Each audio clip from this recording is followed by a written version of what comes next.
Chapter 4. Bethel rubbed his face, pressing the heels of his palms into his eyes, trying to chase the sleep away.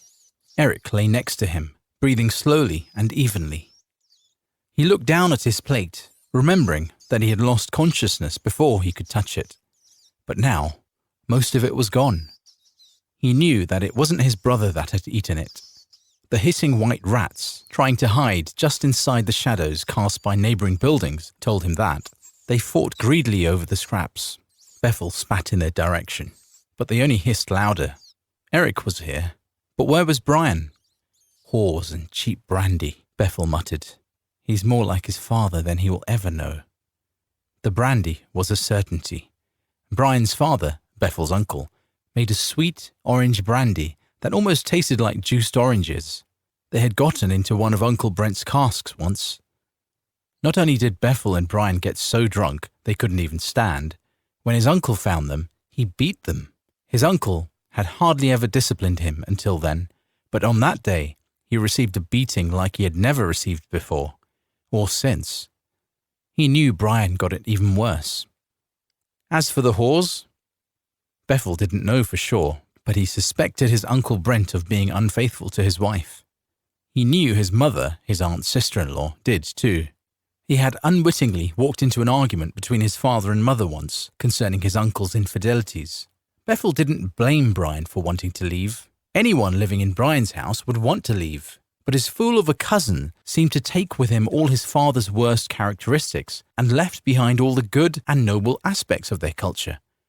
Bethel shook his head, once again, failing to understand his cousin's motivations.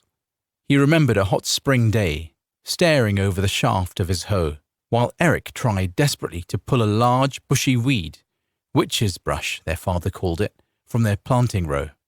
He had stared east as the sun beat down on them, as sweat poured over his face and down the back of his neck, and thought about what Jensen had said. At the last Peace Day feast, Farmer Jovek's eldest son had been talking about going east. Bethel didn't much care for Jovek and even less for Jensen, but nonetheless, he couldn't help but listen to what he'd said. Go east, and you'll never farm again. There's riches, gold, and women aplenty. A truly easy life. At that moment, it had all sounded so good to Bethel, and then later, he had toiled with Eric that day. The last thing he wanted to do for the rest of his life was be on his father's farm. He had watched his father break his back over a farm that seemed to yield less and less every harvest. As he waited for Eric to free the weed, he had shrugged and shook his head as he stared east. At that moment, he had made his decision and told his brother, I'm going. Why? Am I doing something wrong? Eric had asked. No, Bethel had replied. I need to leave. It's mid-morning, Eric had said, still puzzled. Where are you going? Do we need some supplies? No, Eric, Bethel had replied. I mean, I need to leave this place, this farm. Why? Because. Are you sure? This will all be yours one day, Eric had said. His comment had stung Bethel's ears, and did so still to this day, but he didn't reply. Why would you want to leave all that? Questioned Eric, a baffled expression on his face. Because, Bethel had answered, the only fate I could think of worse than working this farm is death. But where will you go? East, Bethel had replied. Now, as he stood beside his sleeping brother, his stomach grumbled, and he looked down at the empty plate. He kicked it, and as it flew across the cobbled alleyway, cockroaches scattered, and the white rats hissed again. So much for going east, Bethel muttered. He looked down at his brother, and thought how peaceful he looked when he slept. I'm responsible for you, you know, Bethel said. But was he?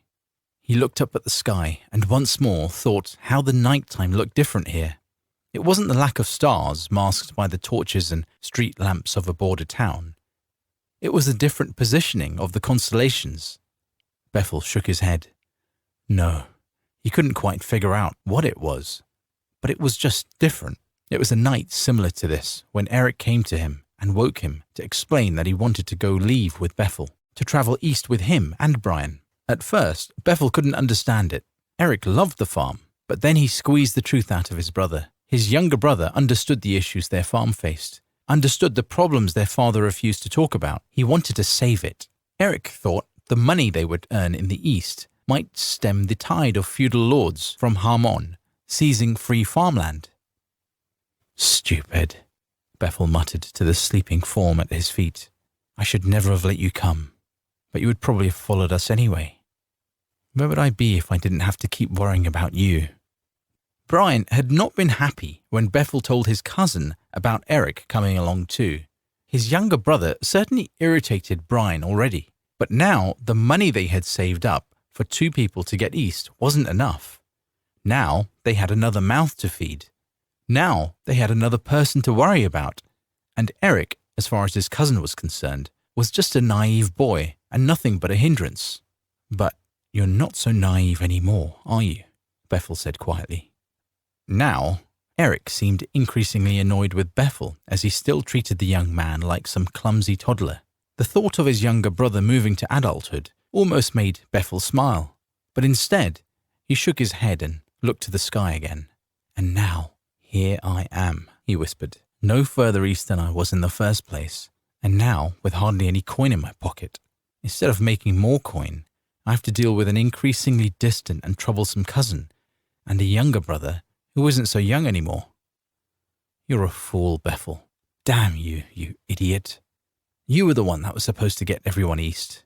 You were the one with the plan. You were the leader, the eldest in charge of your kin. And what are you leading now, damn you?"